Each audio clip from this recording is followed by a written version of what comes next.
a chance to chat with luminaries in e-discovery and related areas. This broadcast is sponsored by Reveal Brainspace, the industry's leading AI e-discovery platform. Don't forget to subscribe to Watch Me, George Socia, weekly with leaders in e-discovery. Thank you for tuning in.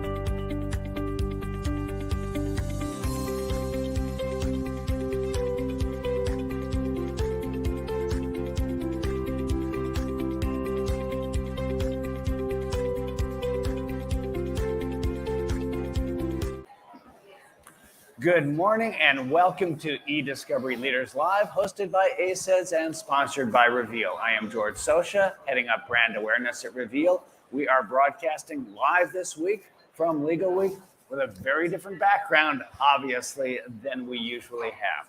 My guest this morning is Mike Gaudet. Mike is with J.S. Held. We're 3 days into this. We'll see if we get through 4 days. Mike, I'd like you to start first by telling us a little about who you are, what you do, where you're at. Well, thank you very much for having me, George. It's a pleasure to be on. Glad to have you. So I am a computer science major that had no idea what e-discovery was until about 18 years ago. My friend Stephen O'Malley had a job offer that let me pay my rent in Manhattan. Back then, it was a company called FTI, you may have heard of. And that's how I got pulled into the industry. So I was a Java programmer by trade, and I've slowly learned to love or at least tolerate lawyers in this industry. Well, on behalf of all lawyers, I'm glad you can at least tolerate us. You're the best of them, George. And Stephen last year went to a company called J.S. Held to start a digital investigations practice, and I followed him over, and it's been a blast. We went from one person, Stephen, last year, to 30 people this year, and growing. Impressive growth. It's been fun. It's been fun building it, and we're part of a bigger global investigations team of about 250 people worldwide, and it's amazing to work with them. And we're sort of the new shiny object in the company. So we get to present technology and try to help them solve their unique problems. So it's really been a fun challenge. Wonderful. I know that part of what you have to deal with is that pesky problem of getting data from the internet. So do tell. Absolutely. So, I mean, just like any other data sources now, that it's overflowing with data. I remember the days when, you try to put together a proposal. You got 4 custodians, that's maybe 20 gigabytes. Now I've got cases with 4 or 5 custodians that are a terabyte, and the problem is culling it down. And we do get a lot of stuff off the internet. We work with there's a group at J.S. Held, Business Intelligence. They're the best at what they do.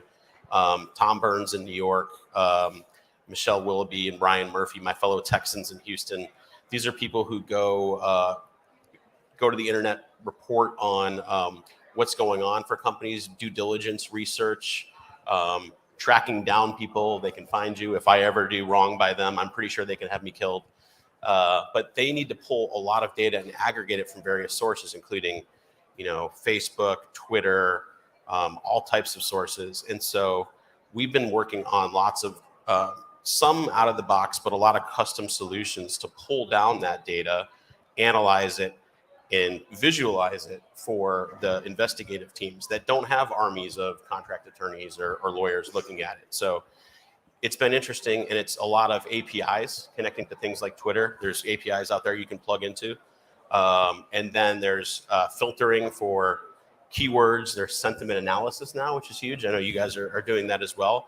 And so we take a very analytics, AI-based approach to filtering that data down to usable population that they can then report to their clients on what's going on for this merger or potential expansion, things like that. So it's very AI driven. I know that goes well with your Reveal theming. A very good fit. Yes. Yeah, absolutely. So you are then going out to a wide variety of sources, using APIs and other capabilities to pull that content down, do some filtering. Then what? Yeah, then it's interesting. So from there's a lot of visual layers we put on top of it. So there's geographies. There's we do word clouds of what are the key topics. a lot of it is trying to find negative sentiment towards various companies and potential threats out there. One of the interesting things that we've been building out is kind of contact maps of who's related to whom. You can get some data about who's retweeting things, and you can then filter based on the type of individual and the types of messages they're tweeting. So, for example, market analysts, you can filter them out to try to find maybe who's really saying something, critical about a company that might be an interesting threat. And then we'll take all of those people and put them in a contact map that then can be shared with clients and discussed in terms of doing an investigative report. So it's all kind of feeding the investigators information they need to report back to the clients. And in some cases, we do this as a one-off, like a merger or acquisition. But in many cases, our clients are kind of active monitorships. And every month, give us a report. What's going on? What's the lay of the land? In my key geographies for expansion, what should I be worried about in terms of political unrest or things like that? So really interesting stuff. So much data out there. The key is just whittling it down. So how do you go about winnowing down that data? I mean, you can only do so much with, say, keyword searches. Yep. Yeah, that's right. So some of the technology is very much like predictive coding, just for an e-discovery review. So we'll find or tag the things that are interesting to the investigators, and then try to find more things like that, and pull it back until we get a picture. We've got tools that give dashboards at a macro level. We haven't, gotten down to individual coding and production, right? Because that's not really the thrust of it. But one of the things that the investigators also like to use are kind of large concept analytics maps. So similar, BrainSpace. I know you guys do a great job with that. We use that tool regularly to review data.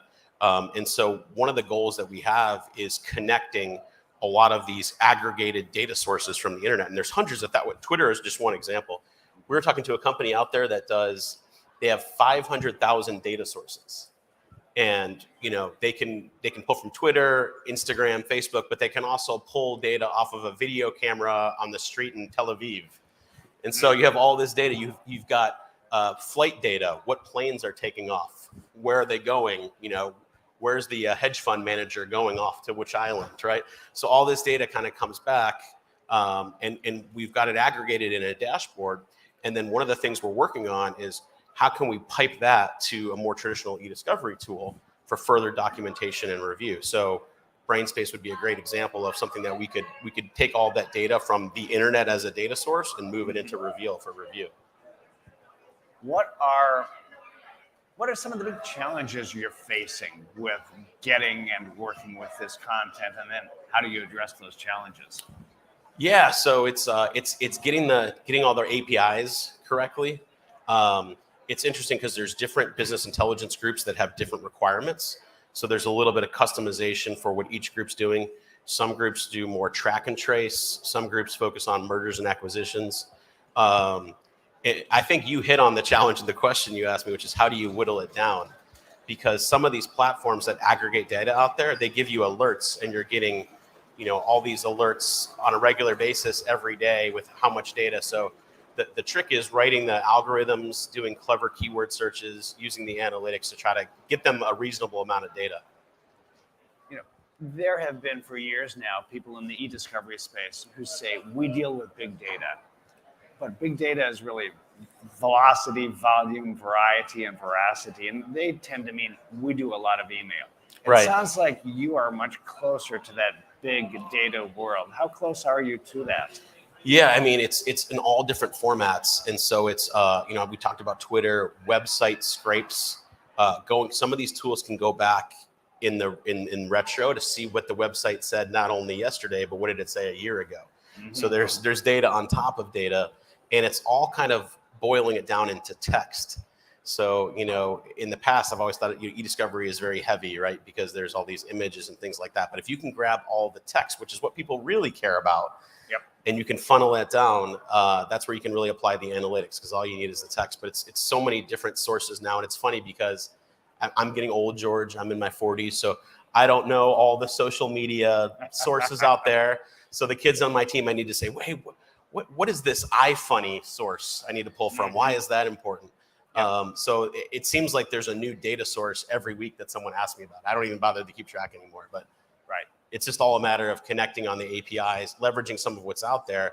We've got really talented Python programmers and SQL programmers on our team, which is invaluable. So I've learned it's great to have the off-the-shelf tools, but it's even better if you can amplify that with people who can code things on the fly to connect to the latest sources. Absolutely. Yeah. I mean, a tool, no matter how well done, can only take you so far, and then you are going to have your own specialized needs. So if you have, as you do, those resources, that can make all the difference. Absolutely. And, like any other kind of thing that you build, first you build it to make your teams happy in a few use cases, and then, eventually, hopefully we can expose it more broadly and, see what we can do in the industry with it. What do you see as some of the broader challenges that folks are facing right now? I think it is a lot of the different data sources, right? Like I think right now, my brother who's on my team and does a great job, he's working through a production and collection of, Teams data, Slack. This is all stuff you've heard before, but it's not only, hey, can you collect to it, but it's how does it look when you get it? A lot of times there's a challenge in presenting it the way that it was accessed, who had access to it. If there was an attachment, was it the version that was sent or was it modified later? These are kind of the annoying challenges of it's hard to just say I checked the box and got the data when the attorneys are reviewing it and they can't make sense of what it is. So I think there's need for us yet in the e-discovery industry as experts to explain and kind of help along that process. I don't think you need to be worried on that front. There's only going to be more need. A question on the visualization side. We know when you get into something like emoji or emojis, whether you want the plural S or not, it doesn't matter, that different platforms display the same emoji in different ways, and sometimes various different ways. The same platform can display the same emoji. I mean, I'm talking Twitter or whatever, not the e-discovery platform can display the same emoji differently at different times. Then you pull this over into e-discovery. Have you even had to try to tackle that issue? Well, emojis, it's funny, it came up. I was talking about, pulling Twitter and doing sentiment analysis. We've tried, there's different sentiment analysis algorithms out there. And the cool thing is you can try a lot of them for free and play with them and see what the results are. Some of the sentiment analysis algorithms we use handle emojis. And so if you give, somebody the smiling thumbs up, this guy's in a good mood. But I'm always asking, this is funny, I always ask this whenever someone talks about sentiment analysis, I go, is this factoring in sarcasm at all? Right. Where's the sarcasm detector here? Smiling thumbs up followed by the, angry face. Right, your boss going, can I get that from you in 15 minutes? And you're like, yeah, sure thing. But emojis, it comes up all the time because it's when we capture the data from Twitter, you have to capture the emojis. It's just how people are communicating now. It's so different. Actually, you reminded me, I was working on a case last week based in Japan, and they were using acronyms when they were talking in WhatsApp. And we had a young reviewer on the team flag something as really suspicious between two. And I go, what is that? It's just a bunch of letters. And he explained to me what the acronym meant. And I would have had no idea. I would have breezed right past that communication. And so it occurred to me in e-discovery, someone needs to invent, and not to pick on the millennials, right? Because there's a new generation now, Gen Z or whatever. We need the millennial Gen Z translator, so we can say when we run it through, what are these people actually talking about in terms of acronyms, emojis? Because it's not always evident. Not at all. We need a whole translation kit just for that. That's true. Yep. Looking forward, what do you see the future holding? Wow. So not to ask a broad, open-ended question. I see flying cars. Every time my daughter gets in the car with me and she's like, "Hey, Daddy, teach me how to drive." I go, "You're not going to need to know how to drive. Cars will fly by then." Yeah, George Jetson. Yeah. What else do you see? I'm curious.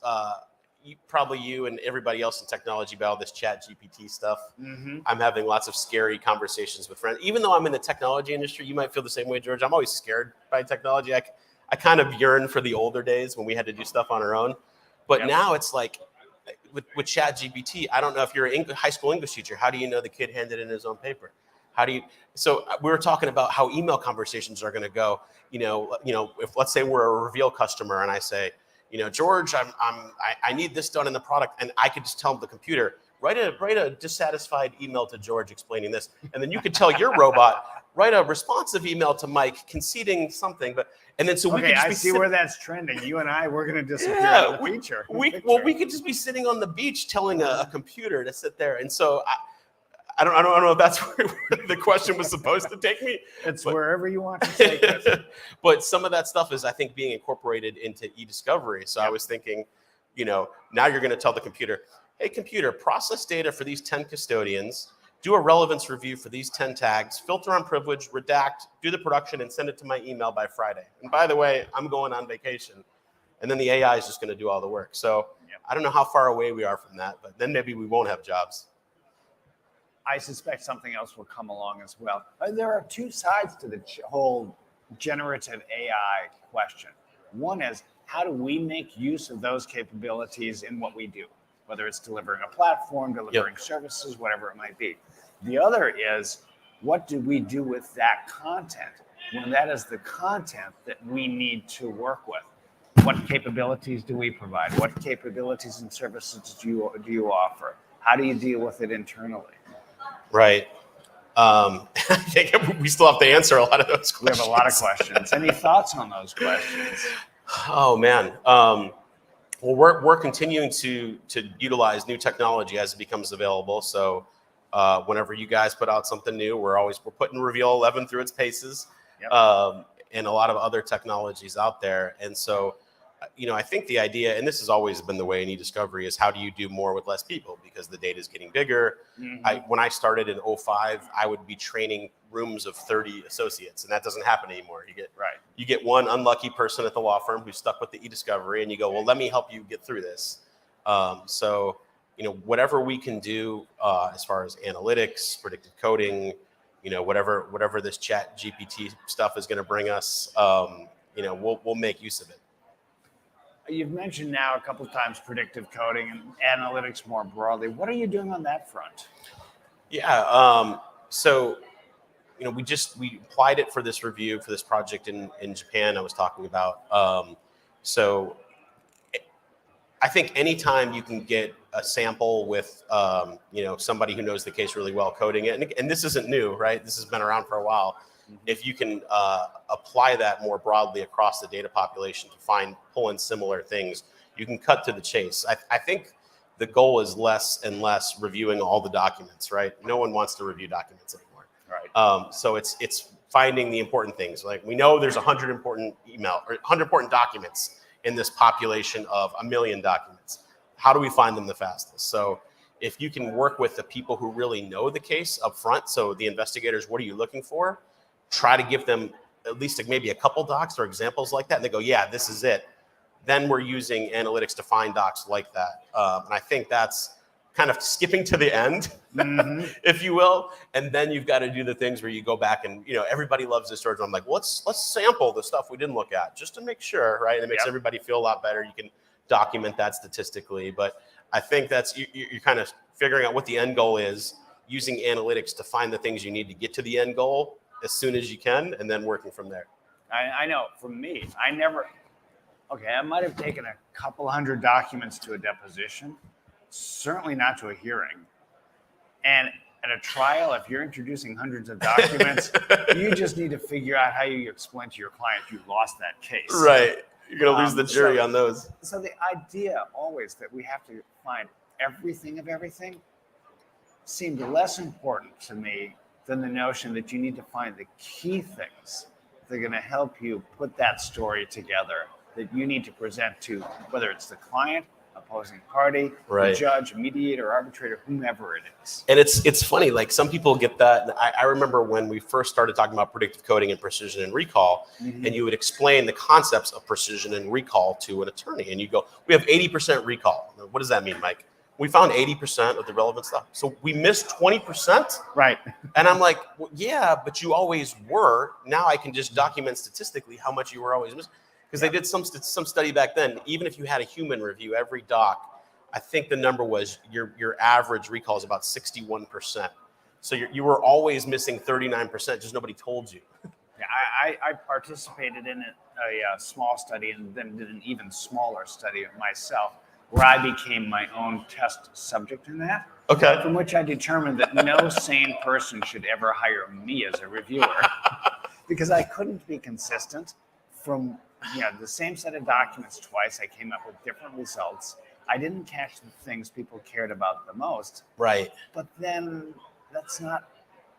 So the question becomes, okay, what are we really trying to achieve here? Yeah, and anybody who's been there's part a of place for all of that. Yeah. But it's not. It's important. It's necessary, but it's not sufficient. And you were having trouble being consistent as a reviewer of one. I know we've all been on these managed review projects where there's like 100 people. You go, how do these 10 people here, how are they coding the same way as these 10 people here, even though they have daily check-ins? Yeah. So yeah, humans are infallible. Whatever we can use the technology to make us better, I'm all for it. Yep. Well, Mike, thank you very much for joining me today. Thank you for having me. Mike Gaudet, again, is with J.S. Held. I am George Socha. This has been eDiscovery Leaders Live. And Mike, thank you. Appreciate it, George. Enjoy New York. You too.